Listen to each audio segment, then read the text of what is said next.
প্রার্থীর প্রতি আমার কোনো থাকে না, তিনি ব্যক্তি আক্রমণ করছে, এটা আমার রুচিতে বাধে। আমি নিশ্চয়ই সে দলকে অ্যাটাক করব।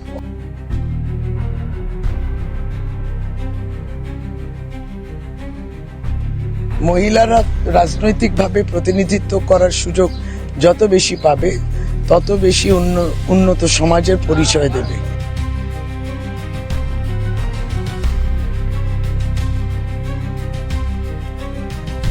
কিন্তু এখানে এসে ভাগীরথীতে বডিগুলো ভেসে যাচ্ছে, আর এই সমস্ত কথা বললে আমাদেরও কিন্তু অনেক জবাব দেওয়ার আছে। বিজেপির আর কত সুবিধে করতে হবে, বিজেপিকে কত লড়ো, ব্যক্তিরা লড়বেন, প্রার্থীরা লড়বেন, দল লড়বে। বিজেপি যদি মনে করতো যে তারা এতটাই মানে জেতার মতো পজিশনে রয়েছে, তাহলে ওরা এইসব করতো না। তার মানেই তো বোঝা যাচ্ছে মানে হারার পজিশন আছে বলে শেষ মানে চেষ্টা করছে এসআইআর এর মধ্যে দিয়ে ভোটার লিস্টটা সংক্ষিপ্ত করবে। আপনার ডিলিশন এক জায়গায় বৈধ ভোটারে 2024-এ 400 থেকে 400 পার বলেছিল ভারতবর্ষের জনতা, ভারতবর্ষের মানুষ 200-তে দাঁড় করিয়ে দিয়েছিল। দুটো পা নিয়ে, দুটো অ্যালায়েন্স পার্টনার্স নিয়ে হাঁটছেন তারা। শ্যামপুকুর বিধানসভার 9 নম্বর ওয়ার্ড, এবং আমি এখন দাঁড়িয়ে রয়েছি একেবারে শ্যামসুন্দর জিউ মন্দিরের সামনে। আজ শশী পাজা, শ্যামপুকুর বিধানসভার যিনি তৃণমূল কংগ্রেস প্রার্থী এবং রাজ্যের বিদায়ী মন্ত্রী, তিনি কিন্তু ঠিক এখান থেকেই এই মন্দিরে পুজো দিয়েই প্রচারে যাবেন। 9 নম্বর ওয়ার্ড আজকে ঘুরে ঘুরে তিনি প্রচার করবেন। আমাদের নমস্কার এবং প্রণাম। আর আপনারা যারা ভুলছেন যাদের যাদের আমাদের ভোটার লিস্টে এখানে নাম রয়েছে, স্থানীয় ভাবে আমাদের আশীর্বাদ করবেন, যারা প্রচন্ড ভোট দেবে। তৃণমূল কংগ্রেসের প্রার্থী আমি ডক্টর শশী পাজা। দিদি, আপনি শ্যামসুন্দর মন্দির থেকে একেবারে পুজো দিয়ে সকাল সকাল প্রচারে বেরিয়েছেন, মানে কোথাও গিয়ে কি মানে কিছু চাইলেন? না, চাইলাম সমর্থন অবশ্যই, এবং চাইলাম নয়, সেটাও প্রার্থনা করলাম, আবেদন করলাম। কোথাও আপনি তো গত বিধানসভা ভোটে বিপুল ভোটে জয়ী হয়েছিলেন, এবারে এই বিধানসভায় 3 জনই মহিলা মুখ, মানে কতটা মানে কি মনে হচ্ছে? খুব ভালো না জিনিসটা। মহিলারা রাজনৈতিকভাবে প্রতিনিধিত্ব করার সুযোগ যত বেশি পাবে, তত বেশি উন্নত সমাজের পরিচয় দেবে। আমরা খুব খুশি যে মহিলা প্রার্থীরা হয়েছেন, এবং তাদের আচরণ, ব্যবহার, কি বক্তব্য সেটা আলাদা ব্যাপার, সেখানে যুদ্ধ হবে। কিন্তু নিশ্চয়ই মহিলা প্রতিনিধিত্ব সুযোগ পাচ্ছেন, এটা তো মানে জিতবে তো যে কোনো একজন মহিলা। একদমই, মানে এবার কি হতে চলেছে বলে মনে হচ্ছে? কারণ এসআইআর, তারপরে এত তৃণমূল কংগ্রেসের এবারে অত্যন্ত দুর্ভাগ্যজনক পরিস্থিতিতে একটা ভোট হচ্ছে, যেখানে একটি ভোটার লিস্ট তৈরি নয়, পর্যাপ্ত পরিমাণের, সত্যি বলতে গেলে বৈধ ভোটার সকলেই এখন কিন্তু ঢোকেনি। আপনার নিজেরও নাম আমাদেরও তো অ্যাডজুডিকেশন ছিল, দ্বিতীয় সাপ্লিমেন্টারি তে ঢুকলো, কিন্তু আমার বিধানসভা কেন্দ্রেও 2759 জন ছিলেন অ্যাডজুডিকেশন, তার মধ্যে আমিও ছিলাম। তার মধ্যে আমি যখন দুটো ফেজের আগে দেখলাম 2081 জন বাদ, 45% বাদ, মানে আমার এখানে তো 75% বাদ গেছে। অ্যাডজুডিকেশন নামে অ্যাডজুডিকেশন, ওটাও ডিলিশনই হলো। ফলে এমন একটা পরিস্থিতিতে আমরা রয়েছি যেখানে মানুষ অন্তর্ভুক্ত হন ভোটার লিস্টে ন্যায্যভাবে, লিগ্যাল, ফেয়ার অ্যান্ড ফ্রি বলছেন, কিন্তু এখানে আর ফেয়ার বিষয়টা দেখা যাচ্ছে না। কারণ আপনি একবারই বৈধ ভোটার, কিন্তু আপনি সুযোগ পাচ্ছেন। কোথাও গিয়ে কি এই জিনিসটা কোথাও গিয়ে চিন্তা ধরাচ্ছে? এটা চিন্তা তো ধরাচ্ছে। আমরা তো অনেক জায়গায় যাই, যাদের যাদের নাম বাদ গেছে আপনি দেখেও অবাক হয়ে যাবেন। হয়তো তার হাতে পাসপোর্টও আছে, হয়তো সে ম্যাপিংও করা আছে।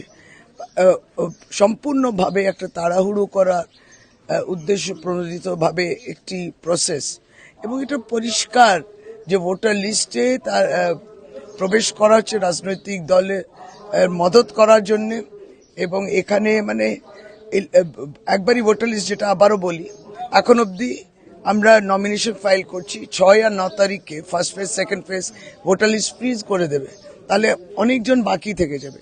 গতকালকেও আমরা সিইও অফিসে গিয়েছিলাম, এবং যে নাম্বারসটা সিইও দপ্তরে ওনার সামনে হিসেব করে দাঁড়াচ্ছে 90 লাখ কাছাকাছি বাদ যাচ্ছে। ভাবুন, 90 লাখ পশ্চিমবাংলায় বাদ যাচ্ছে। সেক্ষেত্রে কি এবারে বিজেপির কোথাও গিয়ে এগিয়ে যাওয়ার? বিজেপির আর কত সুবিধে করতে হবে, বিজেপিকে কত লড়ো, ব্যক্তিরা লড়বেন, প্রার্থীরা লড়বেন, দল লড়বে, কিন্তু এতটা সাহায্য তারা পাবেন বিভিন্ন প্রতিষ্ঠানের মাধ্যমে। আগে তো ইসিআই বিষয়টা ছিল না, আমরা বলতাম সিবিআই আসছে, ইডি আসছে, এনআইএ আসছে, আইটি আসছে। এই সময় নানানভাবে হেনস্থা হচ্ছে বিভিন্ন অবিজেপিতে শাসিত রাজ্যগুলোতে, দেখবেন বিভিন্ন জাতীয় কমিশনগুলো আসে। একটা ওই সময় নির্বাচনের সময় তাদের আসা যাওয়া এই বিষয়টা থাকে, যেটা এখানেও দেখেছে মানুষ। কিন্তু এইভাবে আড়ালেতে ইসিআর মাধ্যমে যে সংক্ষিপ্ত ভোটার লিস্ট এতজন বাদ, আমিও যখন অ্যাডজুডিকেশন ছিল, নিশ্চয়ই আমি ঘুষপেটিয়া নই, তাদের ভাষায় বহিরাগতও নই, অনুপ্রবেশকারীও নই, বাংলাদেশিও নই, রোহিঙ্গা তো দেখতেও মনে হচ্ছে না। তাহলে আমরাও যারা নির্বাচিত হয়েছি অ্যাডজুডিকেশনে ছিলাম। কতজন? প্রায় 14 জন যাদেরকে প্রার্থী করলো দল ছিলেন অ্যাডজুডিকেশন। তাতে মানে আপনি আমি হঠাৎ যারা বাদ যাচ্ছেন সবাই কি তাহলে রোহিঙ্গা এবং বাংলাদেশি এবং অনুপ্রবেশকারী? তো মানুষেরই অপমান। তাহলে বিজেপি কি এবারে বাংলায় বেশি ভালো না, ফল করবে বলে বিজেপি মনে হচ্ছে? এই সব না বিজেপি যদি মনে করত যে তারা এতটাই মানে জেতার মতো পজিশনে রয়েছে, তাহলে ওরা এইসব করতো না। তার মানেই তো বোঝা যাচ্ছে মানে হারার পজিশন আছে বলে শেষ মানে চেষ্টা করছে এসআইআর এর মধ্যে দিয়ে ভোটার লিস্টটা সংক্ষিপ্ত করবে। আপনার ডিলিশন এক জায়গায় বৈধ ভোটারে হচ্ছে, আর ওই ফর্ম 6 যেটা নিয়ে আমরা লড়ছি, ফর্ম 6 মাধ্যমে অবৈধ ভোটার বিভিন্ন রাজ্য থেকে ঢোকাবে, তাই ওই দিল্লি মহারাষ্ট্র মডেল করার জন্য এটা আমরা ধরে ফেলেছি। এটাই মানুষকে বলা হচ্ছে। প্রথমে তো জিনিসটা তো অগণতান্ত্রিক হয়, কি লড়তে হয়, আপনাদেরকে রাজনৈতিক সংগ্রাম লড়তে হয়। সেটা কোনটা আমার পক্ষে যাবে, অনেক ভোট আমার পক্ষে নাও হতে পারে, কিন্তু সে লড়াইটা তো করতে হবে। কিন্তু এটা অলরেডি আপনি একটা লেভেল প্লেইং ফিল্ডে নেই। আপনি এমন একটা লিস্টে রয়েছেন যে লিস্টের উপরই সন্দেহ রয়েছে, যে লিস্টে মানুষ বাদ গেছেন বৈধ ভোট, আর যে লিস্টে অবৈধ কিছুজন ঢুকবেন আমরা তো চোখ রেখেছি। কিন্তু যখন এই ফাইনাল লিস্টটা বেরোবে, যা তথাকথিত ফর্ম 6 এর মাধ্যমে যারা প্রবেশ করবেন, তখন ইট ইজ টু লেট। আপনি তখন ফর্ম 7 দেবেন, অবজেকশন হবে, হিয়ারিং হবে না, না নেই। এবং এবারে বুথে বুথে ছেলেরা বসবেন, সামনে দেখবেন একটা সম্পূর্ণ নতুন মানুষ, জীবন কোনোদিন ওখানে থাকতো না এলাকা। আমাদের তো বিএলএ 2 যার জন্য 81,000 বুথেও ছিল, আমাদের বুথ কমিটিও 81,000 বুথে আছে। তা বুথ ওয়ার্কার যখন পোলিং এজেন্ট হিসেবে বসবে, সে তো অবাক হয়ে যাবে। তাহলে কি চান? ওই বুথে তখন ঝগড়া হবে, তুমি করতে গেলে তুমি কে, সে আবার দেখাবে আমার ভোটার লিস্টের নাম আছে। ভাবুন কি পরিস্থিতি হবে। সমস্ত জটিলতা তৈরি করলো ইসিআই, বিজেপি এর পিছনে রয়েছে। বিজেপি চায় এখানে কিছুই বাড়বে না। এসআইআর এই ষড়যন্ত্র মানুষ বুঝেছেন। এসআইআর মাধ্যমে যারা বাদ পড়েছেন তাদের হয়ে প্রতিবাদ করবেন, যারা লিস্টে রয়েছেন। এটা প্রতিবাদী ভোট হবে, প্রতিবাদ করবে মানুষ। কোথাও গিয়ে এখানে তো হিন্দু ভোট আপনার শ্যামপুকুর বিধানসভায় অনেকটা বেশি, তো বিজেপি যেটা সবসময় দাবি করে যে হিন্দু ভোট তারা নাকি নিজেদের পক্ষস্থ করে নিয়েছে। না, ওরা একটা ভিন্ন চশমা পরে রাজনীতিকে দেখেন এবং এই মেরুকরণের রাজনীতি তারা করছেন। আর দেখুন, বিজেপি তাবর নেতারা বলে বেড়াচ্ছেন মুসলিম বাদ। এখানে আপনি যেরকম বললেন, এখানে তো হিন্দু মহিলাদেরই বাদ দিচ্ছে। তাদেরকে আমরাও বলছি, ওই শুনতে ওরকম, কিন্তু আপনারা তো বাদ যাচ্ছেন। মানে এই যে রোহিঙ্গা, বাংলাদেশি, অনুপ্রবেশকারী 2 কোটি, সব 1 কোটি, 1.5 কোটি, সব একটাও 58 লক্ষ যে বাদ গেছে, কোথাও লেখা নেই যে ও বাংলাদেশি কিংবা অনুপ্রবেশকারী বলে বাদ গেছে। সে না হয় মৃত, সে না হয় শিফট করেছে, সে না হয় ডাবল এন্ট্রি রয়েছে, আর না হয় অ্যাবসেন্ট ছিল ওই সময় যখন গিয়েছিল, এই কারণে বাদ গেছে। কোথাও ওই 4 নম্বর কলমে লেখা নেই যে হ্যাঁ তুমি বাংলাদেশি তাই তোমাকে বাদ দিল। ওই 58 লক্ষ, তারপর তো 60 লক্ষ গেছে অ্যাডজুডিকেশনে, 22 লক্ষ আনম্যাপড রয়েছে। নিজেরা এই জায়গা গিয়ে 90 লক্ষ মানুষ বাদ যাচ্ছে। আরো যেটা আমরা ফিগার্স 5.62 লাখ, আরো অন্যান্য কারণে। ফলে যেটা বলা যে বলছে লার্জার ন্যারেটিভ, এরা সব অনুপ্রবেশকারী তাই জন্য বাদ যাবে, কিন্তু সেটা অসত্য। কারণ এখনো ডিলিশনের ক্ষেত্রে বলেনি যে ওরা বাংলাদেশি ছিল বলে বাদ গেছে। ধরুন আমার এখানে সেই মানুষ অধিকার রাখে জানার যে আমি কেন বাদ গেলাম। ওকে জানানো হবে না, সুপ্রিম কোর্ট কিন্তু বলেছে যাদের ডিলিট হবে তাদেরকে জানাতে হবে তুমি কোন কারণে বাদ গেছো। কই কে জানাচ্ছে? সুপ্রিম কোর্টের আদেশটাই পুরোপুরি কি পালন হচ্ছে? এবার বলুন, অ্যাপেলেট ট্রাইব্যুনাল সেট আপ করেছে যারা লজিক্যাল অ্যাডজুডিকেশনের মাধ্যমে ইনক্লুড হলো না, এবার তাকে বলছে তুমি অ্যাপিল করছো। অ্যাপিল করে কোথায় যেতে হবে? এখানে আমরা উত্তর কলকাতায় দাঁড়িয়ে আছি, জোকা যেতে হবে। আপনি এত দূর থেকে কোন বৃদ্ধাও বাদ গেছে? কাকে আপনি এখান থেকে জোকা নিয়ে যাবেন বলুন? শুধু তো শ্যামপুকুর এই বিধানসভা নয়, মানে আরো রাজ্যে সবাই ওখানে 19টা ট্রাইব্যুনাল ওখানে বসে। অসম্ভব একটা প্রস্তাব, যেখানে আবার এই পোলিং ইসিআই বলছে না যেখানে অনেক হাই রাইজেস আছে মানুষের যাতে সুবিধা হয়, তাদের হাই রাইজ যেখানে আছে সেখানে পোলিং বুথ হওয়া উচিত। সব কন্ট্রাস্ট, উদ্দেশ্য প্রণীত, সবটা তাদের সুবিধা। আর কত সুবিধে চায় বিজেপি, আর কত সুবিধে চায় তারা। ফলে এবার দেখলেন ওই যে আমরা সামান্য বলি, আমরা যখন এই যে ডোর টু ডোর ঘুরছি একটা পারমিশন নেওয়া হয়, এর আগে যখন আরম্ভ করলাম বললো 7 দিনের বেশি আগে আপনি পারমিশন নিতে পারেন না, আবার 48 ঘন্টা কমেতে নিতে পারবেন। এবার বিজেপির জন্য কি সুবিধা করে দিচ্ছে?